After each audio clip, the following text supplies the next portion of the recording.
Bismillahirrahmanirrahim. Assalamualaikum warahmatullahi wabarakatuh. Saya Nadia Arisri Maimunah, NIM 1814080079 dengan dosen Ibu Dr. Miliasari SPD MSI, Universitas Islam Negeri Imam Bonjol Padang. Metodologi penelitian. Nah, pada kali ini saya akan menjelaskan materi tentang bab 4. Nah, materi yang pertama yaitu mendeskripsikan data hasil penelitian.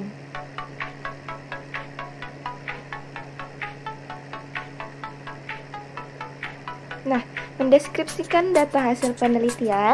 Mendeskripsikan data adalah menggambarkan data yang ada guna memperoleh bentuk nyata dari responden sehingga lebih mudah dimengerti peneliti atau orang lain yang tertarik dengan hasil penelitian yang dilakukan. Nah, mendeskripsikan data hasil penelitian ini ada dua macam. Yang pertama, jika datanya kualitatif, maka deskripsi data ini dilakukan dengan cara menyusun dan mengelompokkan data yang ada, sehingga memberikan gambaran yang nyata terhadap responden. Kemudian, yang kedua, jika datanya kuantitatif atau ditransfer dalam angka, maka cara mendeskripsikan data dapat dilakukan dengan menggunakan statistika deskriptif. Nah, baiklah, di sini saya memberikan satu contoh skripsi yang berjudul Pengaruh Pembelajaran Fisika dengan Pendekatan Keterampilan Proses pada Konsep Usaha bagi Siswa SMP Negeri 1 Trucuk Klaten. Nah, skripsi ini ditulis oleh Sutranto di Universitas 11 Maret. Nah, jadi skripsi ini berjenis eksperimen. Nah, saya akan menjelaskan tentang mendeskripsikan data dari penelitian.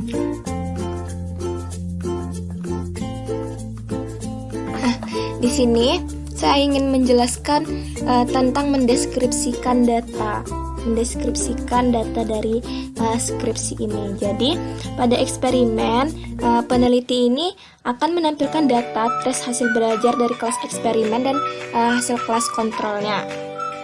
Bisa berupa tabel atau grafik, tapi biasanya sering dijumpai itu berupa tabel. Nah, di sini peneliti sudah membuat tabel data penelitiannya, ada kelompok-kelompoknya, nih jumlah sampel, nilai tertinggi, terendah, min, median. Kemudian keadaan awal, eksperimen, kontrol, nilai tes pada eksperimen dan pada kelas kontrolnya. Nah, jadi ini data deskripsi data penelitian ini mengandung dua variabel pokok, yaitu variabel bebas dan variabel terikat. Variabel bebasnya adalah metode pembelajaran dan keadaan awal siswa. Metode pembelajarannya dikelompok menjadi dua, yaitu metode eksperimen dan metode demonstrasi. Sedangkan keadaan awal siswa dikelompokkan dalam tiga kategori, yaitu kategori tinggi, sedang, dan rendah. Sedangkan yang menjadi variabel terikatnya adalah pemahaman konsep siswa. Nah, jadi jumlah kelas yang digunakan ada dua kelas, yaitu kelas 7D dengan jumlah siswa 40 dan kelas 7E dengan jumlah siswa 38. Jumlah keseluruhannya yaitu 78 siswa. Kelas 7D sebagai kelompok eksperimen dan kelas 7E sebagai kelompok kontrol. Data yang diperoleh adalah data dokumentasi dan nilai hasil ujian prestasi siswa. Nah, jadi di sini ada tabel-tabelnya. Nah, di sini kelompoknya ada jumlah sampelnya pada keadaan awal itu sebelum perlakuan, dan nilai tesnya ini sesudah perlakuan pada kelompok eksperimen dan kelompok kontrol. Jumlah sampelnya pada eksperimen 40, kontrol 38. Sesudah perlakuannya eksperimen 40, kontrol juga 38. Nah, kemudian nilai tertingginya juga sama seperti itu dikelompokkan. Kemudian nilai terendah segini, min, median, modus, dan standar deviasi. Nah, contoh selanjutnya yaitu pada jenis skripsi R&D. Nah, judulnya saya mengambil judul pengembangan media pembelajaran fisika berbasis video untuk meningkatkan minat dan pemahaman konsep siswa. Nah, skripsi ini diajukan kepada Fakultas Matematika dan Ilmu Pengetahuan yang disusun oleh Sandi Aswara pada Universitas Negeri Yogyakarta.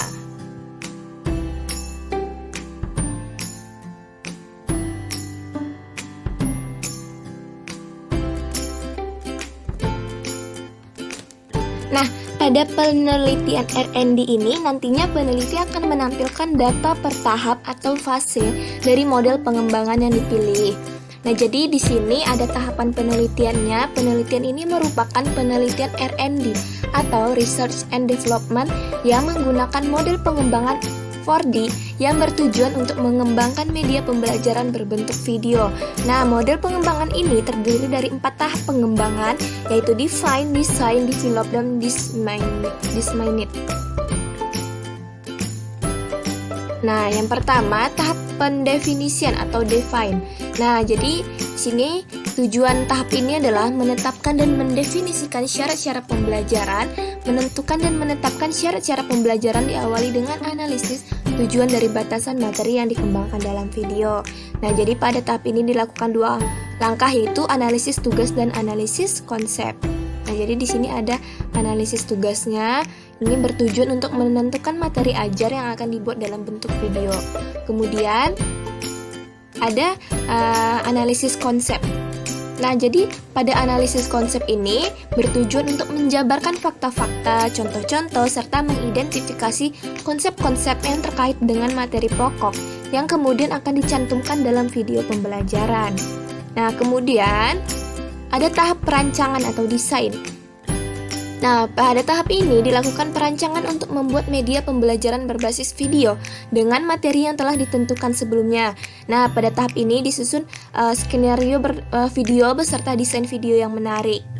Nah, jadi video akan menampilkan materi sesuai urutan. Yang pertama ada momentum, ilustrasi tentang momentum, impuls, contoh impuls dalam kehidupan sehari-hari, hubungan antara momentum dan impuls, hukum kekekalan momentum, dan contoh hukum kekekalan momentum.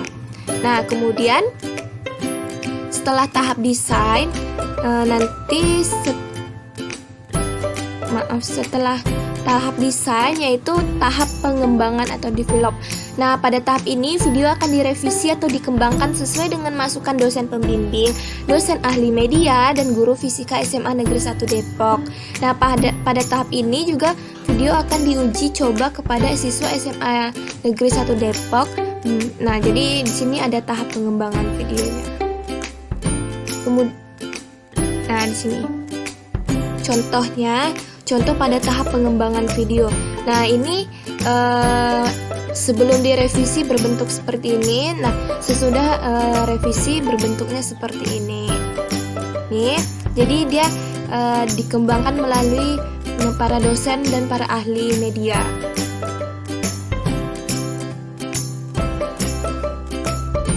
Kemudian setelah tahap pengembangan yaitu tahap penyebaran. Nah, pada tahap penyebaran.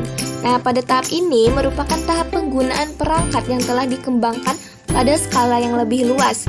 Nah, pada tahap akhir ini hasil produk video telah diberikan kepada guru berupa soft file yang telah dikopikan.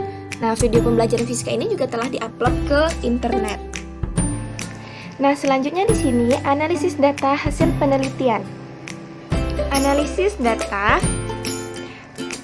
data yaitu upaya atau cara untuk mengolah data menjadi informasi sehingga karakteristik data tersebut bisa dipahami dan bermanfaat untuk solusi permasalahan, terutama masalah yang berkaitan dengan penelitian. Nah, langkah dan prosedur analisis data. Yang pertama, tahap pengumpulan. Pada tahap pengumpulan ini merupakan tahap awal dari aktivitas analisis data. Yang kedua, tahap editing. Nah, tahap editing ini yaitu proses pemeriksaan kejelasan dan kelengkapan terkait pengisian instrumen pengumpulan data. Yang ketiga, tahap coding yaitu proses identifikasi dan klasifikasi terhadap semua pernyataan yang ada pada instrumen pengumpulan data berdasarkan variabel yang sedang diteliti. Yang keempat, tahap pengujian. Nah, pada tahap pengujian ini yaitu proses pengujian kualitas data baik dari sisi validitas dan reliabilitas instrumen dari pengumpulan data. Yang kelima, tahap mendeskripsi data, yaitu proses membuat deskripsi data dengan menyajikannya dalam bentuk tabel frekuensi atau diagram dengan beragam ukuran tendensi sentral maupun ukuran dispersi. Nah, tujuannya agar memahami karakteristik dari data sampel dari suatu penelitian. Yang terakhir ada tahap pengujian hipotesis, yaitu proses pengujian terhadap proposisi apakah bisa diterima atau ditolak, apakah memiliki makna atau tidak. Berdasarkan tahap inilah, jadi nantinya akan dibuat kesimpulan dan keputusan. Di materi yang pertama, skripsinya pada jenis eksperimen, jadi teknik analisis data pada eksperimen ini dia melakukan dengan uji hipotesis, tapi sebelum uji hipotesis itu harus dilakukan dengan melakukan uji prasyarat. Nah, jadi teknik analisis data yang pertama yaitu uji normalitas. Uji normalitas. Nah, jadi pengujian normalitas dilakukan dengan teknik Lilliefors. Nah, jadi di sini ada rumus-rumusnya. Yang pertama menggunakan rumus ini. Kemudian yang kedua untuk tiap bilangan baku ini dan menggunakan daftar distribusi normal baku, kemudian dihitung peluangnya ini menggunakan ini. Selanjutnya dihitung proporsinya, lalu menghitung selisihnya, kemudian tentukan harga mutlaknya, kemudian mengambil harga yang paling besar sebagai harga L0. Nah, hipotesisnya H0 sama dengan sampel berasal dari populasi yang berdistribusi normal, sedangkan HA-nya itu sama dengan sampel tidak berasal dari populasi yang berdistribusi normal. H0 ditolak bila L0 lebih besar dari L daftar. Nah, untuk taraf nyata yang dipilih. Nah, uji homogenitas. Uji homogenitas diperlukan untuk mengetahui apakah kedua kelompok sampel berasal dari populasi yang homogen atau tidak. Nah, dalam penelitian ini menggunakan metode Bartlett. Nah, yang pertama hipotesis. Di sini H0 ini sampelnya homogen, H1 ini sampelnya tidak homogen. Kemudian statistik ujinya masukkan kayak gini rumusnya, lalu ada daerah kritiknya seperti ini. Kemudian ini seperti ini. Jadi ada rumus-rumusnya.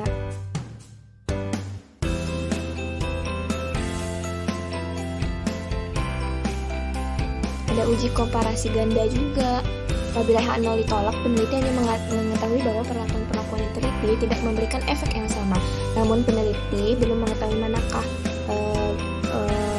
dari perlakuan-perlakuan itu yang secara signifikansi berbeda dengan yang lain.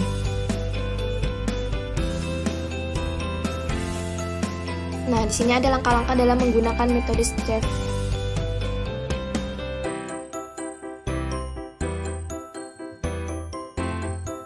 Nah, kemudian setelah kita melakukan teknik analisis data, jadi di sini nanti akan diperoleh hasil analisis datanya. Nah, hasil analisis data, hasil uji prasyarat analisis yaitu uji normalitas. Hasil uji normalitas dari nilai ujian prestasi siswa pada pokok bahasan usaha dengan menggunakan uji Lilliefors. Diperoleh harga statistik uji untuk kelompok eksperimen segini, pada taruh signifikansi 5% untuk N sama dengan 40, harga tabelnya juga segini sehingga didapatkan L ops kurang dari L tabel, berarti sampel berasal dari populasi yang berdistribusi normal.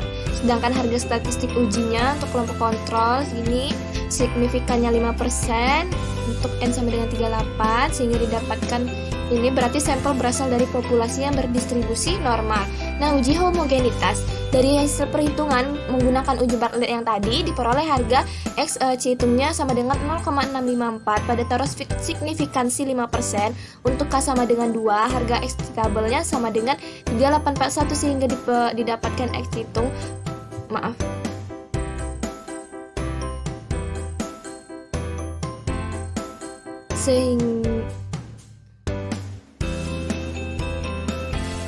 sehingga didapatkan X hitung lebih kecil dari X tabel, berarti populasi tersebut homogen. Nah, jadi hasil pengujian hipotesisnya ini. Hasil uji hipotesis pertama dari pengamatan tabel yang tadi, f of lebih besar dari f tabel ini. Nah, putusannya yang baris A H0 ditolak, kolom B-nya H0 ditolak, interaksinya H0 ditolak seperti ini. Kemudian ini ada hasil uji hipotesis pertama, kemudian nanti ada hasil uji hipotesis kedua dan uji hipotesis ketiga. Ada uji lanjut ANAFA. Nah, seperti ini.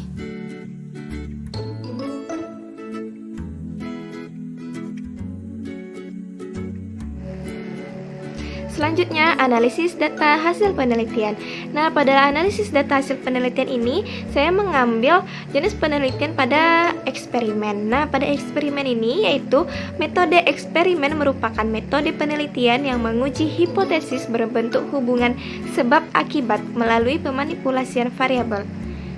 Jadi, analisis data hasil penelitian dengan menggunakan dua variabel penelitian. Nah, jadi eksperimen ini menggunakan dua variabel penelitian. Nah, caranya yang pertama, menentukan subjek penelitian yang akan dijadikan sebagai kelompok eksperimen atau kelompok lain. Kedua, menentukan subjek penelitian. Ketiga, menentukan treatment atau perlakuan yang akan diberikan. Keempat, menentukan berapa lama eksperimen akan dilakukan. Nah, yang kelima, menentukan dua ruangan yang memiliki fasilitas yang sama. Kemudian pada penelitian korelasi. Nah, pada penelitian korelasi menganalisis data menggunakan rumus korelasi produk momen. Jadi, langkah-langkah dalam menganalisis datanya, yang pertama, analisis deskriptif, yaitu mencari rata-rata atau mean dari variabel X dan variabel Y. Kemudian, kita mencari varian atau skor devisa. Yang kedua ada analisis uji hipotesis.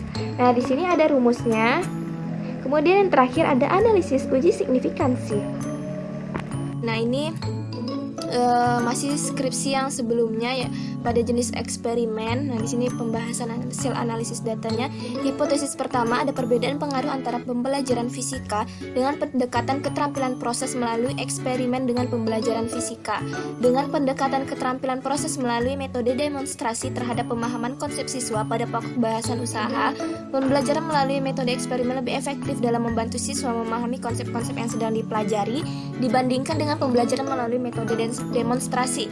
Nah, hal ini disebabkan pada pembelajaran melalui eksperimen siswa mengalami, mengamati, dan melakukan kegiatan pembelajaran secara langsung, sehingga hal-hal yang dilakukan secara langsung itu lebih mudah diingat dan lebih memudahkan siswa dalam memahami konsep-konsep yang sedang dipelajari. Sedangkan pada pembelajaran melalui demonstrasi, siswa mengamati guru atau salah satu siswa yang sedang mendemokan suatu konsep yang sedang dipelajari, sehingga kurang begitu membekas dalam ingatan siswa.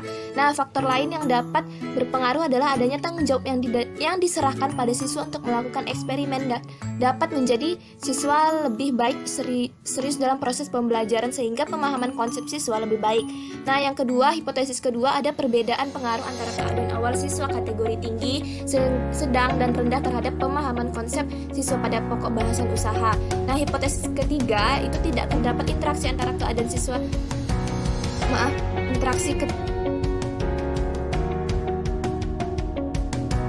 pada hipotesis ketiga tidak terdapat interaksi antara keadaan awal siswa dengan metode pembelajaran. Keadaan awal siswa dan penggunaan metode pembelajaran masing-masing mempunyai pengaruh sendiri-sendiri terhadap pemahaman konsep siswa pada pokok bahasan usaha.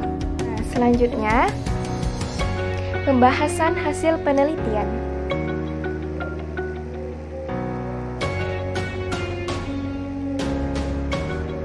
Pembahasan hasil penelitian digunakan untuk mengemukakan analisis dan ulasan terhadap hasil penelitian yang diarahkan untuk mendapatkan kesimpulan guna memenuhi tujuan penelitian tersebut.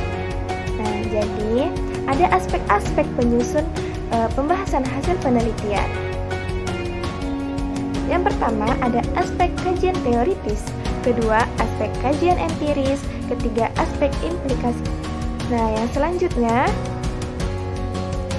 keterbatasan penelitian. Jadi tentu saja pada penelitian yang kita lakukan pasti ada keterbatasan penelitian tersebut. Nah, keterbatasan penelitian memaparkan hal-hal atau variabel yang sebenarnya tercakup di dalam keluasan lingkup penelitian, tetapi karena kesulitan-kesulitan metodologis atau prosedural tertentu sehingga tidak dapat dicukup di dalam penelitian dan di luar kendali peneliti.